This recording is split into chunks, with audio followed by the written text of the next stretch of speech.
Assalamualaikum warahmatullahi wabarakatuh. Perkenalkan, nama saya Nova Nandasari dengan NIM 1902100047.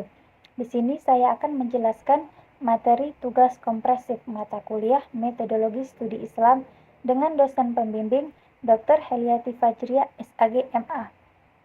Baiklah, di sini saya akan menjelaskan poin pertama adalah definisi agama baik secara istilah dan bahasa. Poin yang pertama adalah definisi agama. Kalau kita memahami kata agama diambil dari bahasa Sanskerta, yaitu dari kata a yang artinya tidak dan gama yang artinya kacau atau kocar-kacir. Dengan tidak kacau atau tidak kocar-kacir dalam artian teratur.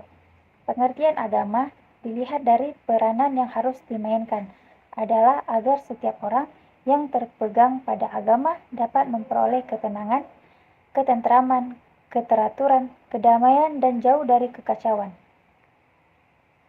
Selain kata agama, dikenal pula kata din, dari bahasa Arab religi, dari bahasa Eropa religion, dari bahasa Inggris, Prancis, Jerman, dan religi dari bahasa Belanda. Kemudian poin yang kedua adalah agama secara istilah. Sedangkan dari segi terminologi, agama adalah ketetapan-ketetapan ilahi yang diwahyukan kepada nabinya untuk menjadikan pedoman hidup. Agama Islam adalah seluruh ajaran dan hukum yang terdapat di dalam Al-Quran yang diturunkan dari Allah dan diwahyukan kepada Rasul, yaitu Nabi Muhammad SAW, dan didakwakan kepada segenap umat manusia yang ada di muka bumi ini agar akan memperoleh kebahagiaan hakiki dan bermakna baik ketika hidup di dunia maupun di akhirat. Poin ketiga adalah agama secara bahasa. Agama berasal dari bahasa Arab, yaitu ad-din, sedangkan dalam bahasa Arabnya dapat berarti aslama, yuslimu, islaman, yang bisa diartikan dengan keselamatan dan kesejahteraan.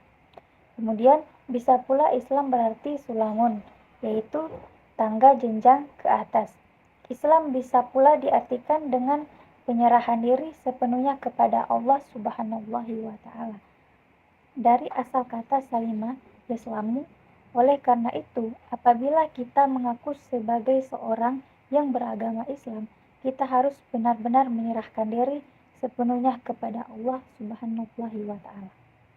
Poin yang kedua adalah latar belakang manusia perlu kepada agama. Secara naluri, manusia mengakui kekuatan dalam kehidupan. Ini di luar dirinya. Ini dialami oleh seluruh manusia. Naluriah ini membuktikan bahwa manusia perlu beragama dan membutuhkan Tuhannya.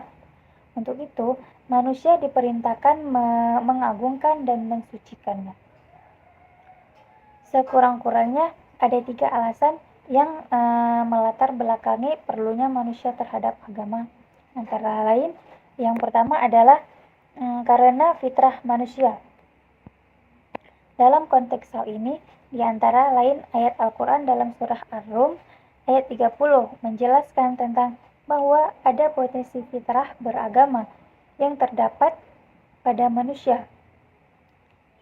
Manusia insan secara kodrat sebagai ciptaan Tuhan yang sempurna bentuknya.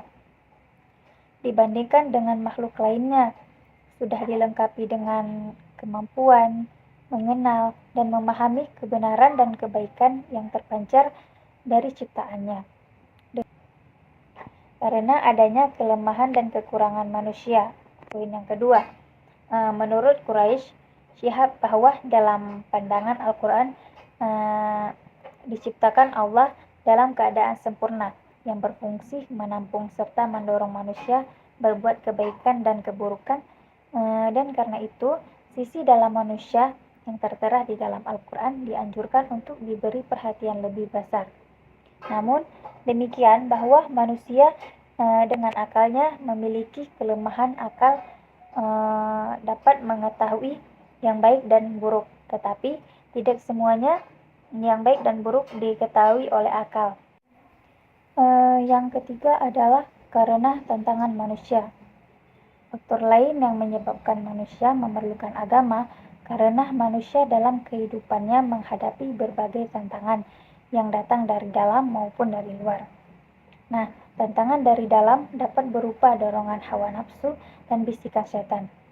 Sedangkan tantangan dari luar dapat berupa rekayasa dan upaya-upaya yang dilakukan manusia yang secara sengaja berupa ingin memalingkan manusia daripada Tuhan. Untuk upaya itu, mengatasi dan membentangi manusia adalah dengan mengajarkan mereka agar taat menjalankan agama. Selanjutnya, pendekatan pemahaman agama. Dalam memahami agama, banyak pendekatan yang dilakukan dalam demikian. Perlu dilakukan karena pendekatan tersebut, kehadiran agama secara fungsional dapat dirasakan oleh penganutnya. Kemudian, berbagai pendekatan tersebut, yaitu yang pertama adalah pendekatan teologis normatif, yang dimaksud suatu pendekatan yang menekankan pada pemahaman berdasarkan dasar-dasar agama dan yuridis, yakni Al-Quran dalam hadis serta norma-norma lainnya, berasal dari ketentuan dan perundingan-perundingan yang berlaku. Selanjutnya adalah pendekatan sosio-historis. Adalah suatu pendekatan yang mempertimbangkan sejarah dan keadaan sosial masyarakat, tempat dan waktu suatu hadis. Diriwayatkan dalam kajian hadis yang pendekatan ini pada dasarnya bukan hal yang baru karena sudah diperkenalkan oleh para ulama hadis, yaitu ilmu asbab al-wurud al-hadis. Selanjutnya adalah pendekatan antropolog, yang dimaksud suatu pendekatan ini adalah pemahaman agama atau hadis dan memperhatikan realitas tentang praktek keagamaan yang tumbuh dan berkembang dalam masyarakat, tradisi dan budaya yang berkembang dalam masyarakat. Selanjutnya, pendekatan antropologi juga dapat dihubungkan dengan terbentuknya pola-pola perilaku manusia pada tantangan nilai yang dianut dalam kehidupan masyarakat tertentu. Kemudian, pendekatan linguistik atau bahasa untuk membentuk konsep data yang berupa kata-kata dianalisis berdasarkan tematik akan kata makna etimologi. Tematik adalah kata, yaitu makna morfologis, dan makna sematik adalah makna leksikal. Penggunaan dasar ini dimaksud untuk mendapatkan gambar dan menyeluruh terhadap pemaknaan teks hadis Nabi yang akan dibahas dan dianalisis dengan mempertimbangkan makna sebuah kata dan struktur gramatikalnya. Yang keempat adalah karakteristik ajaran Islam. Istilah karakteristik ajaran Islam terdiri dari dua kata, yaitu karakteristik dan ajaran Islam, yang artinya karakteristik adalah sesuatu yang mempunyai karakter atau sifat yang khas dalam Islam adalah agama yang diajarkan Nabi Muhammad SAW, yang terpedoman pada kitab suci Al-Quran yang diturunkan di dunia ini melalui wahyu Allah Subhanahu wa Ta'ala. Dari berbagai sumber pemikiran tentang Islam dituliskan para tokoh tersebut, dapat diketahui bahwa Islam memiliki karakteristik yang khas yang dapat dikenai melalui konsepnya dalam berbagai bidang, yaitu bidang yang pertama adalah bidang agama, yang artinya karakteristik ajaran Islam dalam bidang agama ini di samping mengakui adanya pluralisme sebagai suatu kenyataan, juga mengakui adanya universalisme, yakni mengajarkan kepercayaan kepada Tuhan dan hari akhir, menyuruh berbuat baik dan mengajarkan pada keselamatan. Yang kedua adalah bidang ibadah, yaitu karakteristik ajaran Islam ini dapat dikenal melalui konsepnya dalam bidang ibadah. Secara harfiah, ibadah berarti bakti manusia kepada Allah Subhanahu wa Ta'ala karena didorong dan dibangkitkan oleh akidah tauhid. Selanjutnya, bidang akidah. Karakteristik Islam diketahui melalui bidang akidah ini adalah bahwa akidah Islam bersifat murni, baik dalam isinya maupun prosesnya, yang diyakini dan diakui sebagai Tuhan yang wajib disembah hanya Allah. Bidang ilmu dan kebudayaan karakteristik ajaran Islam dalam bidang ini dan kebudayaan bersifat terbuka, akomodatif, tetapi juga selektif. Dan bidang ini Islam menjadi mata ranting yang penting dalam sejarah peradaban dunia. Kemudian bidang pendidikan Islam memandang bahwa pendidikan hak bagi setiap orang, baik laki-laki maupun perempuan, dan berlangsung sepanjang hayat. Dalam bidang pendidikan ini Islam memiliki rumusan yang jelas dalam bidang tujuan, kurikulum, baru metode, sarana dan lainnya sebagainya. Selanjutnya bidang sosial. Ajaran Islam di bidang sosial ini termasuk yang paling menonjol karena seluruh bidang ajaran Islam sebagaimana telah disebutkan di atas pada akhirnya ditunjukkan untuk kesejahteraan manusia, namun khususnya dalam bidang sosial ini adalah menjunjung tinggi tolong-menolong, saling menasihati tentang hak dan kesabaran, kesetiaan, kawanan, egalita dan tegang rasa dan kebersamaan. Kemudian bidang kehidupan ekonomi. Karakteristik ajaran Islam ini dapat dipahami dari konsepnya dalam bidang kehidupan Islam, memandang bahwa kehidupan yang harus dilakukan manusia adalah hidup yang seimbang dan tidak terpisah antara urusan dunia dan akhirat.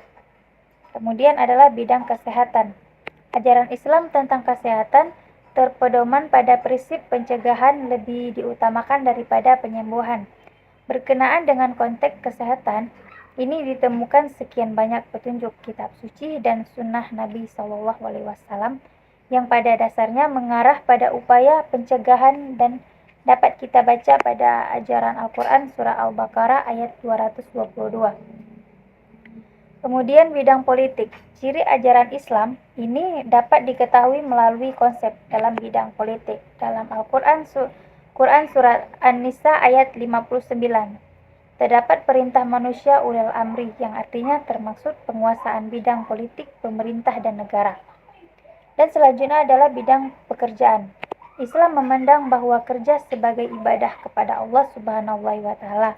Atas dasar ini, maka kerja yang dikehendaki Islam adalah kerja yang bermutu, terarah pada pengabdian terhadap Allah Subhanahu wa Ta'ala, dan kerja bermanfaat bagi orang lain. Bisa dibaca pada ayat Al-Quran surah Al-Mulk ayat 2.